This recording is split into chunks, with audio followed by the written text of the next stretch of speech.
오늘날 살아가는 많은 사람들이 자기 어떤 속에 내면에 있는 거는 싹 감추고 다른 사람들에게 이렇게 알리면 내가 어떤 약점이 되고 이런 것들은 싹 감추고 다른 사람이 듣기 좋은 것, 나를 나타낼 수 있는 것, 이런 것만 싹 나타낸다는 말이에요. 이 말은요, 많은 사람들이 현재 자기의 상황에 유리하게 이끌어가고 싶어 한다 라고 하는 그런 의미가 있습니다. 모든 삶을 내 형편에 유리하게, 내 상황에 유리하게 이끌고 싶어 하는 그런 마음들이 가득 있다 이 말씀이에요. 그래서 내 삶을 유익하기 위해서 많은 과정을 순리를 역행하기도 합니다. 그리고 또한 무리수를 두기도 하고요. 한때 노무현 대통령, 고 노무현 대통령 때 세상을 아주 떠들썩하게 하고 아주 시끄럽게 했던 바다 이야기가 있지요. 이 바다 이야기처럼 허황된 일에 목숨을 거는 1인 시대가 되었다 이 말씀이에요. 이런 의미에서 볼 때 한편의 감동적인 이야기를 저와 여러분에게 한번 나누기를 원합니다. 이 이야기는요, 1700년대 쓰여진 디포의 로빈스 크루소라고 하는 이야기입니다. 그런데 이 로빈슨이 어느 날 무인도에 자초된 로빈슨 크루소는 그 상황에서도요, 절망하거나 좌절하지 않고 스스로에 필요한 것을 조달하며 만들어가면서 그 무인도에서 시간을 보냈습니다. 물론 하루 종일 말 한마디 나눌 상대가 없는 것은 뻔한 거지요. 그래서 이 로빈슨이 생각에 자칫하면 말까지 잃어버리지 않을까 염려하는 생각에 크루소는 열심히 또 큰 소리로 또박또박 성경 읽기를 시작했다고 합니다. 그 무인도에서요. 그런 가운데 크루소는 하나님의 섭리와 은혜를 굳게 믿는 상황에 이르게 됩니다. 다시 말씀드리는, 세상은 자기 이름을 잊을지라도 하나님만은 자신을 잊지 않으시리라는 그 확신이 있었다는 거죠. 어느 날 로빈슨 크루소는 극적으로 탈출에 성공하여 집으로 돌아갈 때까지 현재 상황을 자신에게 유리하게 조성해 가는데 최선을 다했습니다. 여러분은 자신이 가진 신앙으로 얼마나 여러분들의 자신의 삶을 유익하게 이끌어가고 있습니까? 사람들은요, 저와 여러분을 가리켜서 그리스도인이라고 얘기합니다. 이 말은요, 그리스도인이라고 하는 것은 그리스도인들의 삶의 동력은 예수 그리스도로부터 얻는다는 데 있고, 이것은 믿지 않는 자들과 차별성이 있고 또 다른 점이라고 말할 수 있습니다. 다시 말씀드려서 그리스도인들은요, 믿음의 힘으로 세상을 살아가는 사람이란 의미죠. 무엇으로요? 세상 사람들은 자기 의지로, 자기 지식으로 어떤 타인을 짓밟아가면서 세상을 살아가지만, 저와 여러분 그리스도인들은 믿음의 힘으로 세상을 살아간다는 말입니다. 지난 한 주간도 저와 여러분 얼마나 믿음으로 세상을 이기고 세상을 살아가셨습니까? 그래서 우리가 가진 믿음은 언제나 내 자신을 이롭게 하고, 믿음으로 말미암아 내 자신을 이롭게 하고 유익하게 하는데 부족함이 없어야 합니다. 비록 내가 믿음 때문에 고난을 당할지라도 또한 주님의 영광을 크게 내므로써 나 자신의 정체성을 확실하게 드러낼 수 있는 삶을 살아가야 된다 하는 말이죠. 불신자들이 저와 여러분의 삶을 보면서 저 사람은 무엇인가 나하고는 다르게, 저 사람 인생은 믿음이 저 사람 인생을 이끌어가고 있구나, 우리하고 삶의 모습이 다르구나, 이렇게 남들에게 비춰져야 된다는 얘기죠. 특히 불신자들에게요. 오늘 저와 여러분은 주님의 은혜가 충만하여 우리 스스로의 삶을 유익하게 하는 신앙이 무엇인가 하는 것을 문제를 놓고 한번 살펴보기로 하겠습니다. 우리 스스로의 삶을 유익하게 하는 신앙이라고 하는 것은 하나님을 찬미하는 신앙입니다. 성경은 15절에 이렇게 말하고 있습니다. 그러므로 우리는 예수로 말미암아 항상 찬송의 제사를 하나님께 드리자. 이는 그 이름을 증언하는 입술의 열매니라. 할렐루야. 뭐라고 말합니까? 예수로 말미암아 드리는 찬송이 제사가 되고 또 하나님께 이것을 드리는 자의 입술의 열매다 이렇게 말하죠. 저와 여러분이 하나님 앞에 찬송으로 하나님을 영광을 위해서 드리는 제사가 저와 여러분이 드리는 입술의 열매라는 거죠. 우리가 어떤 식으로 어떤 생각을 가지고 어떤 마음가짐을 가지고 하나님 앞에 찬송의 제사를 드리느냐에 따라서 그게 열매가 된다 이렇게 말씀하고 계시는 거죠. 구약의 내용을 보면요, 하나님께 드리는 제사는 크게 두 가지로 구별됩니다. 그것은 반드시 드려야 하는 속죄제가 있고요, 또 한 가지는 자원함으로 드리는 감사의 제사가 있습니다. 예를 들면 오늘 본문에 나온 제사는 반드시 드려야 하는 감사 제사이지요. 이사야 43장 21절에도 보면 이 백성은 나를 위하여 조성하였나니 그들이 나의 찬양을 나타내 보이리라. 할렐루야. 저와 여러분을 하나님께서 만드신 목적은 저와 여러분을 통하여 하나님을 찬송할 수 있도록, 하나님께서 저와 여러분을 통하여 찬송 받으시기 위해서 저와 여러분을 만드셨다 이 말씀이에요. 그래서 택한 백성 저와 여러분의 의무는 여호와를 찬송하는 데 있다고 할 수 있습니다. 시편 기자도 시편 103편 2절에서 이렇게 말합니다. 여호와를 송축하는 것 누가요? 저와 여러분이. 여호와를 송축하는 것은 하나님의 은혜를 잊지 않고 기억하는 것이다 이렇게 말합니다. 우리가 어떤 사랑하는 사람을 늘 생각하고 또한 말하고 기억하기 위해서 어떻게 해야 됩니까? 그 사람의 이름을 자꾸 불러야 되고 그 사람의 얼굴을 자꾸 기억해야 되는 거죠. 그래서 몸이 멀어지면 마음도 멀어진다는 말이 있지 않습니까? 저와 여러분이 늘 제사를 드리면서 하나님을 찬송하는 것은 여호와 하나님을 우리가 기억하는 것이요, 그 은혜에 대해서 우리가 잊지 않는 것이다 이 말씀이에요. 그러므로 우리는 우주 만물이, 특히 만물의 영장으로 지음받은 인간이 여호와를 기억하고 감사와 찬송의 제사를 드리는 것은 온 우주 가운데 가장 아름다운 선율이라고 할 수 있고 꽃이라고 할 수 있어요. 또한 그것이 하나님의 영광인 거지요.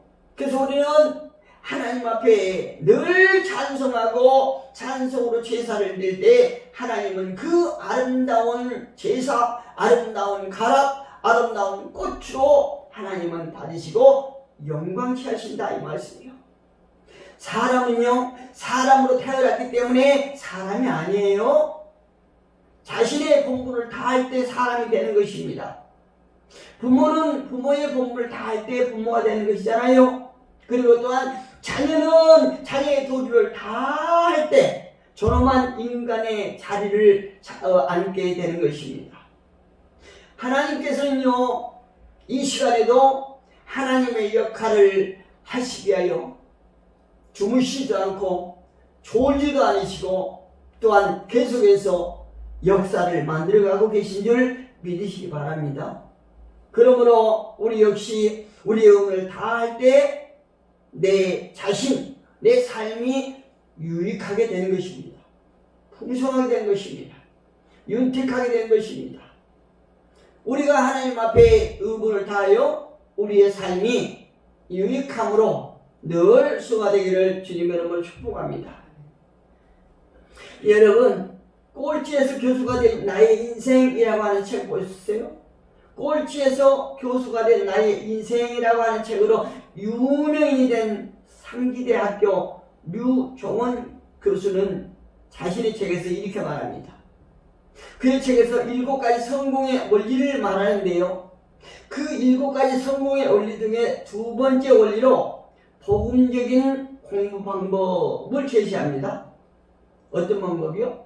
복음적인 공부 방법. 복음적인 공부 방법이라고 하는 것은 먼저 기도하고 그 다음에 공부하는 것이에요. 한번 생각해 보세요. 이 류종원 교수님이 복음적인 공부 방법으로 우리는 먼저 기도하고 그 다음에 공부한다고 하는데, 이 방법은 일반인들이 생각했던 것과는 아주 반대예요. 그러나 유 교수는 먼저 예배하고 예배를 통하여 은혜 받고 또 먼저 하나님께 충성하고 공부는 그 다음에 해야 성공한다 라고 말씀합니다. 그런데요, 유 교수의 이런 방법은 다른 사람들의 어떤 비웃음과 조롱으로 어떤 시선이 곱지 않았다고 간증합니다. 그러나 유 교수는 꼴찌로 대학에 들어갔지만 수석으로 졸업했다고 힘주어 말아요.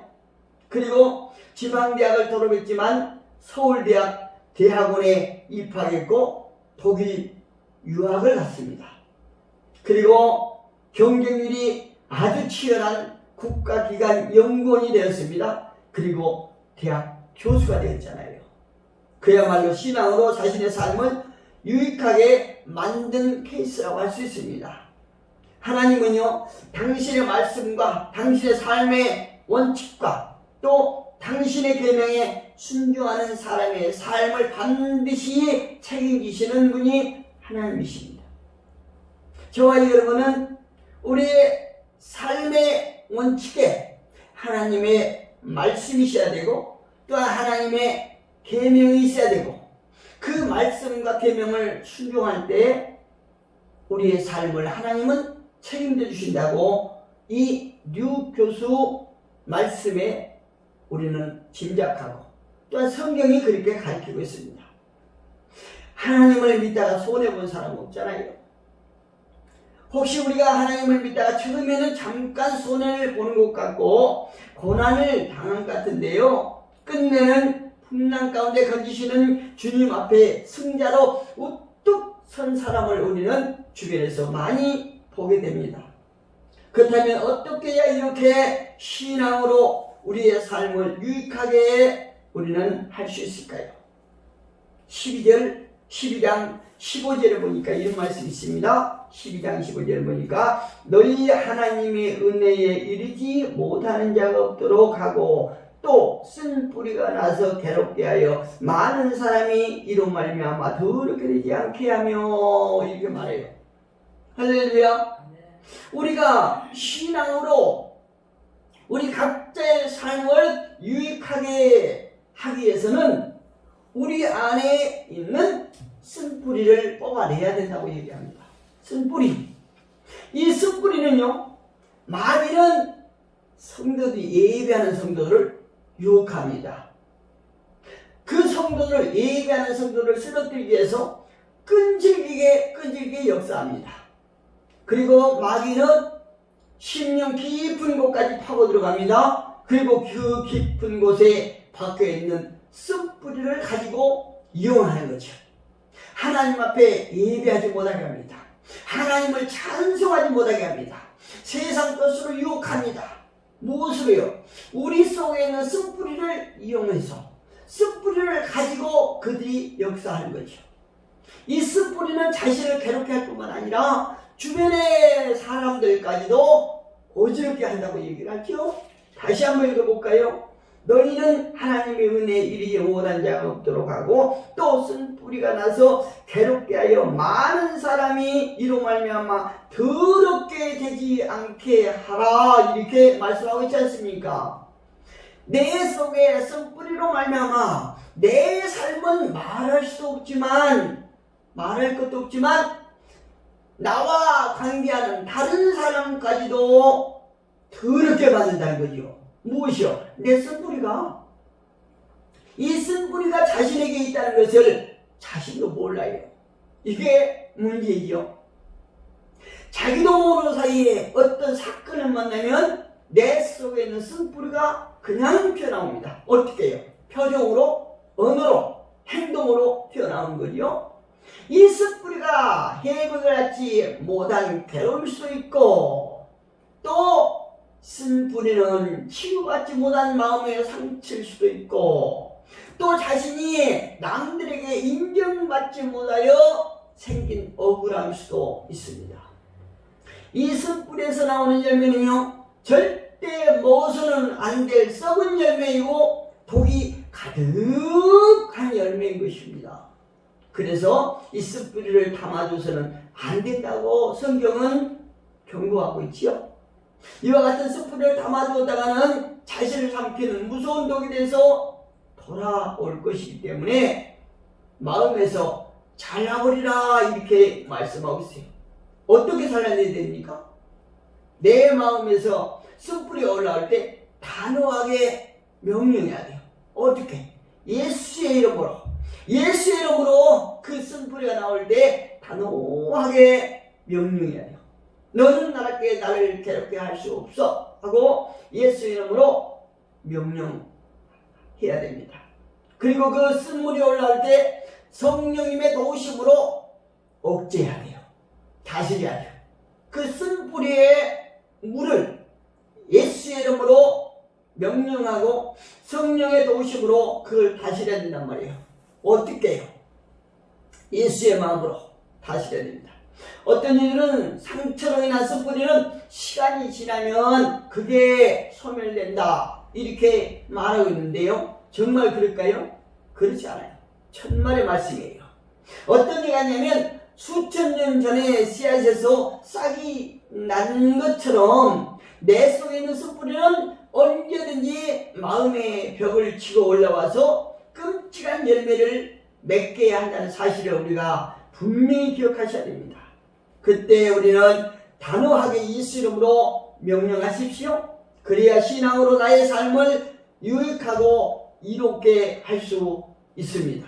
나의 삶을 파괴시키는 내 속에 부정한 것들을 물러가라 라고 나에게서 떠나가라 라고 명령할 때 우리는 예수 믿는 신앙으로 나의 자신의 삶을 유익하게 이끌어갈 수 있습니다.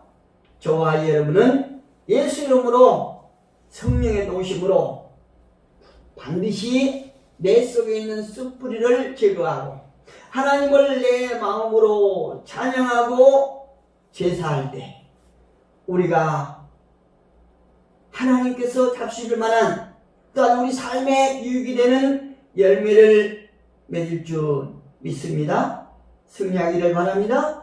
할렐루야. 기도합니다.